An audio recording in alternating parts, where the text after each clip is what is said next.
Hello, Christopher Brent here, coming to you today with a podcast on piano methods. So this is going to be a music podcast geared towards piano enthusiasts.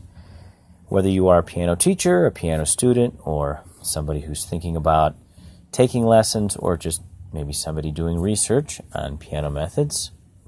So I'll talk about a few of them. I won't go through every one of these. There's a long list of piano methods that are out there, so I'm going to pick a few of the ones that I like the most and emphasize those. I'll talk about a few that I don't like all that much, and I'll tell you why I don't prefer those methods.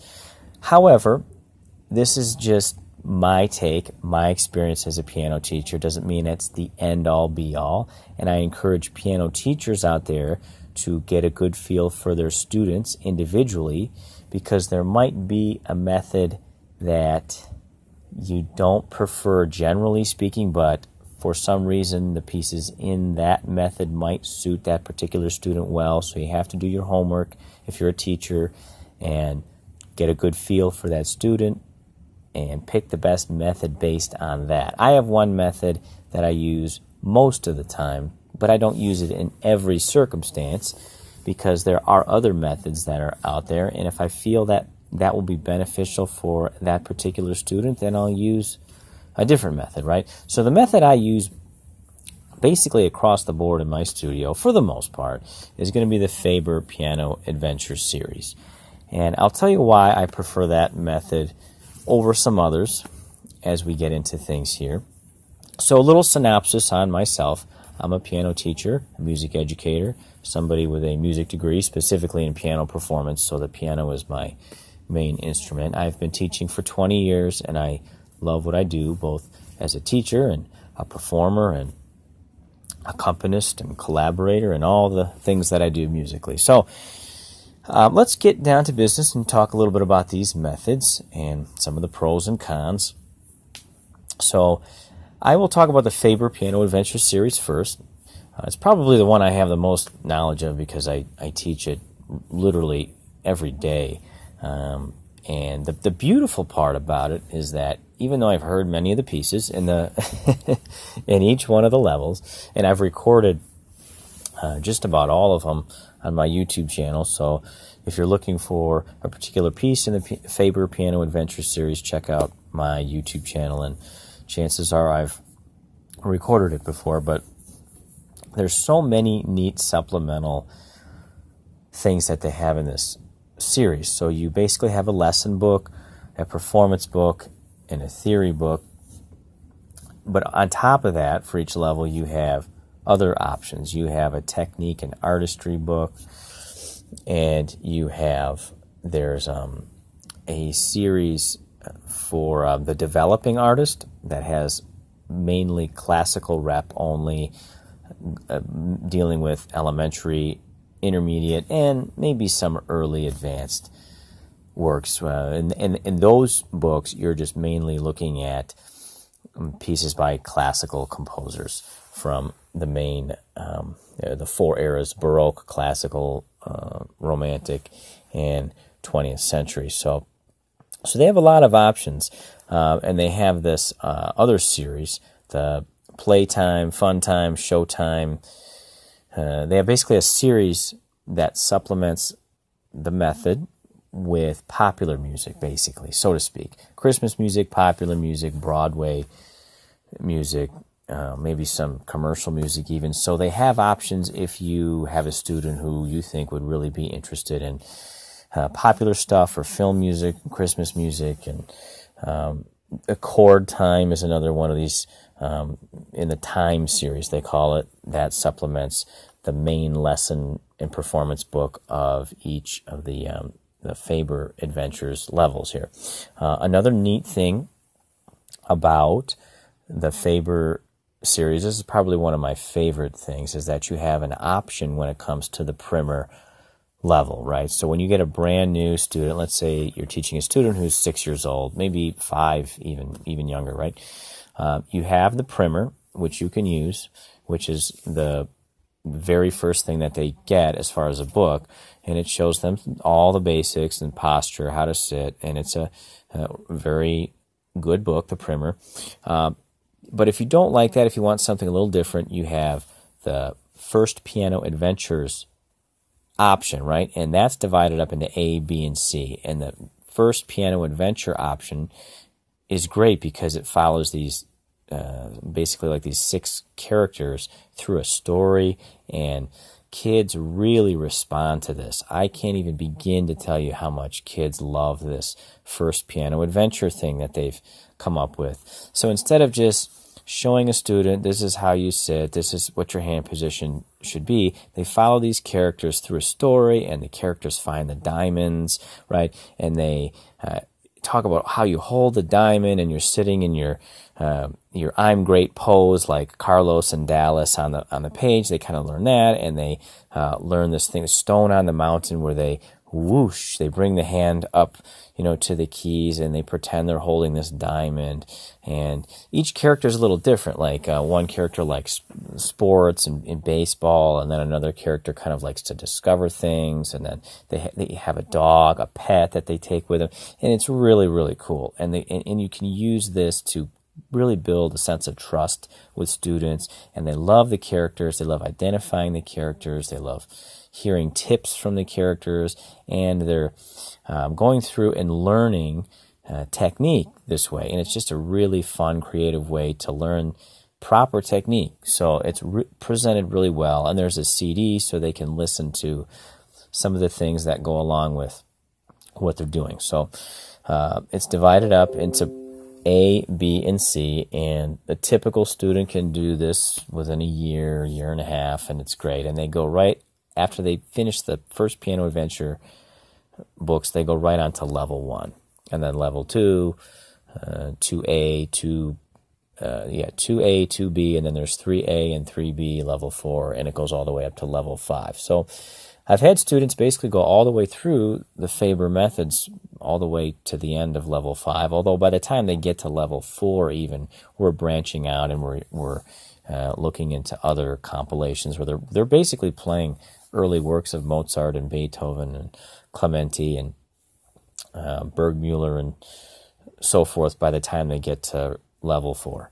And so at that point, a teacher can kind of decide if they want to go all the way to level 5, or if they're already playing such magnificent classical rep, they might be done with the method books at that point. So some students want to really go all the way to the end of level 5, and others are happy to exit the method books and go into basically playing classical rep.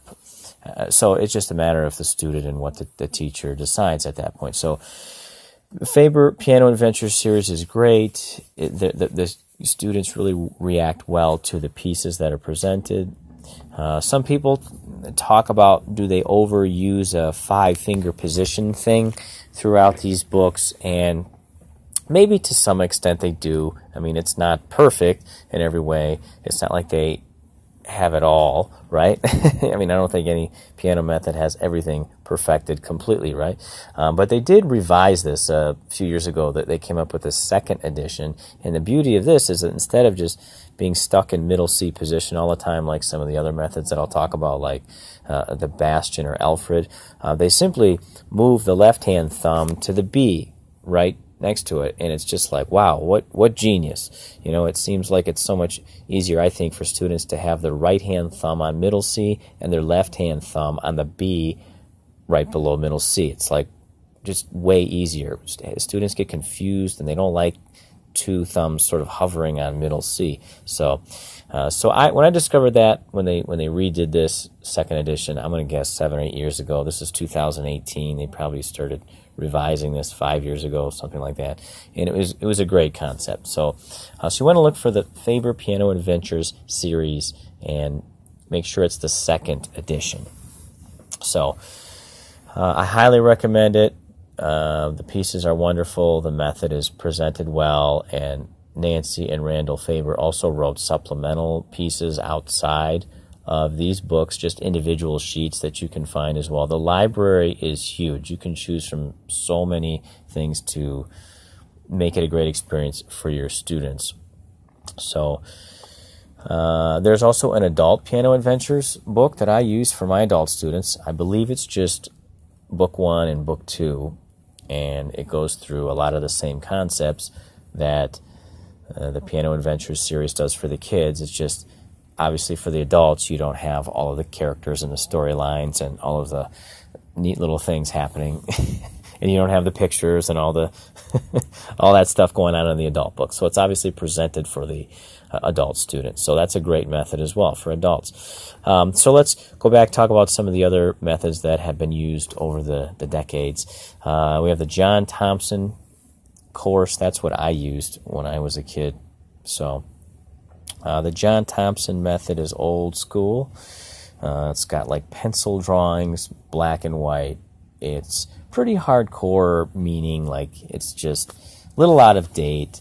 It's got some pieces that are like arranged in certain ways that are almost like ragtimey pieces, and it's the student has to be really talented, I think, to deal with this method. It's not forgiving in some ways as you get through into level 1 and level 2. Pedagogically speaking, it's just not presented all that well. I think it's just too old of a method in some ways, and things have really come a long way, and that's one of the benefits, I think, of Faber. And by no means is are the Faber people paying me for this or putting me up to this year. I mean, I really like the method. The Alfred Basic Piano Library is okay. That's another one that's got a similar setup to the Faber Piano Adventures series. It's a little bit older. The drawings and the pictures are a little bit older. It's a pretty good method. It works if you want an alternative to the Faber series. The pieces, I just don't think the students respond to them quite like the Faber Piano Adventures, but it's not bad. So Alfred is okay. Bastion, I'm not too crazy about. Bastion is okay. It's just even more archaic than the Alfred method. So the Bastion has got like these 3 cubes on the front of the book, and some of the paintings or the drawings are really just kind of goofy, and the kids just don't get into it that much. But it can work in some ways if you feel some of the pieces in that can help your students. By all means, use that book if you really feel that way. Same thing goes with Hal Leonard's Student Piano Library. That one is kind of in the same boat. So I almost group the Alfred, Bastion, and Hal Leonard kind of in the same boat. Middle C methods, intervallic. Students learn to read the notes by measuring like from middle C. And then John Thompson's like even more old school than that. But there are some good pieces, and the Teaching Little Fingers to Play was the book that I had, which is from the John Thompson course. And I remember playing it. I went through it with my teacher, and I went right to the very last. I wanted to be done with it so bad. I enjoyed it, but I went to the last piece, which is called From a Wigwam, and I wanted to learn it because there were so many notes in that. I wanted to tackle it and learn it and play it, and it sounded really cool. And but I was the type of student who was actually really enthused to learn and wanted to do this and everything. So I think John Thompson, you got to have a student who's got a lot of discipline, maybe, or at least maybe a system at home that's going to help them with the discipline aspect. There's really nothing presented in the John Thompson course like what I was describing in the Faber series when you're talking about little kids, ages 4, 5, and 6 using the first Piano Adventure series. Thompson is nothing like that. Music for Little Mozarts. This is another one for little kids. I've used it before. Not a big fan of it. It tries to do something like Faber First Piano Adventure series, and it's just simply not as good. So it's okay. There are some neat pieces in it, but there's just a better approach to using a method for pre-K students. Suzuki Piano School is another one. I like that one in terms of the oral awareness that it teaches kids. I don't know a whole lot about it. It's primarily a string program, the Suzuki thing, but there is a piano method. Look into that one if you want to get something that will help kids understand patterns maybe, and using their ear. That's a big part of the Suzuki thing. Alfred's Premier Piano course is not bad. I've looked into it a little bit, used it for some students. I think that one goes all the way up to level 6. So that one is not too bad, but again, it kind of falls into I think this is like more of the updated version of the Alfred Basic Piano Library, I believe. So Alfred's Premier Piano course is like kind of a less archaic version. It's more updated, right? But I still think it lacks in some areas when you compare it to the Faber Piano Adventure series. So this one is not too bad, though, if you want an alternative to the Faber series, and sometimes teachers need that. So Alfred's Premier Piano course goes all the way up to level 6. Not too bad. A Dozen a Day. These are good books. It's not a piano method, but it's a technique book with very short, like 4-measure, 8-measure examples where students can play something like an exercise, basically, that will help them in their studies. So A Dozen a Day books are pretty classic. You'll want to look into those. And I may do another podcast on what the best etudes are or exercises. I get asked that a lot, believe it or not. People want to know what are the best exercises for the piano. So I'll talk about that in another podcast. So this is primarily piano methods. The Celebration series is very good. That is a supplemental sort of compilation series where students learn pieces by Bach, Beethoven, like the really early shorter works, Bach, Beethoven, and Mozart, and like Kabalevsky and everything. So the Celebration series is pretty good, and that has several levels. So that kind of sums it up. There's many other methods that are out there. Another one I should touch up on here is the Music Tree. Music Tree is very good. It's a great alternative, I think, to the Faber series. It teaches students to learn by understanding that the music is the picture of the sound. They use their middle fingers 2 and 3 a lot at the very beginning, and they go up and down the keyboard a lot using the high end and the low end on the extreme high and low end, and they like that. It teaches students to learn like almost line by line. So instead of having 5 lines on the staff, they have 2 lines, and they learn that way, and then 3 lines. It's very much step-by-step, very methodical, thought out by Francis Clark very well. It's going to be geared towards a student who is really going to be disciplined, and if you have a student who's maybe not too enthusiastic yet about the piano, it might not be the best route to go. You'd have to just think about that and see if it's going to fit that student well. If you have a really disciplined student with disciplined parents who are going to really watch over the student, maybe make sure they practice and go through all these methodical aspects of technique and reading line by line and the way it's presented in the Music Tree, then it might be good. So Music Tree is pretty good. My number one recommendation, though, is going to be the Faber Piano Adventures series. So look into it. If you have any questions, email me at chrisbrentmusic@gmail.com. I didn't get to all the methods that are out there. I just kind of picked some of the main ones that are popular in America in 2018. So subscribe to my YouTube channel. Visit my website at www.christopherbrent.com. Thank you so much, and have a wonderful day.